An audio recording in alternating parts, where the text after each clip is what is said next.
Welcome to our analysis of influencer marketing on Twitter.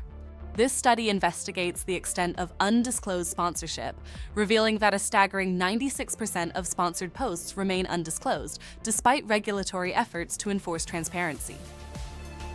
Influencer marketing has become a dominant advertising channel that many brands increasingly rely on. Contrary to traditional forms of advertising, influencer posts tend to blend in with organic content. Therefore, regulators require influencers to disclose any commercial relationships they have with brands.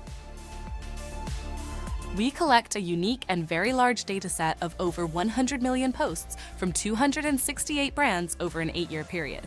We then train a machine learning algorithm to recognize the typical content of sponsored posts and use it to assign a probability of sponsorship to all posts without an official disclosure.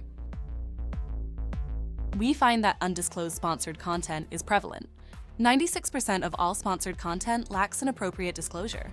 This finding is supported by a host of validation checks, an alternative classifier based on ChatGPT, and a classifier that derives a lower bound for the share of undisclosed posts.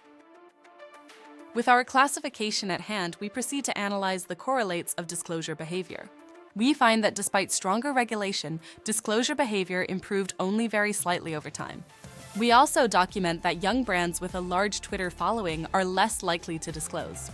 This trend suggests that non-disclosure rates may remain high, as these brands will play a dominant role in the influencer market.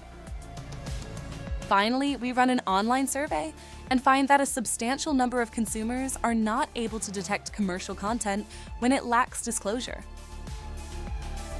In summary, our study shows that undisclosed content is very common, and many consumers are not able to detect commercial posts without disclosure.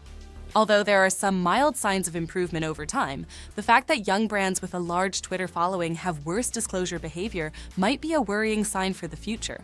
Overall, our findings suggest the possible need for more regulatory scrutiny. Please check out the full study online.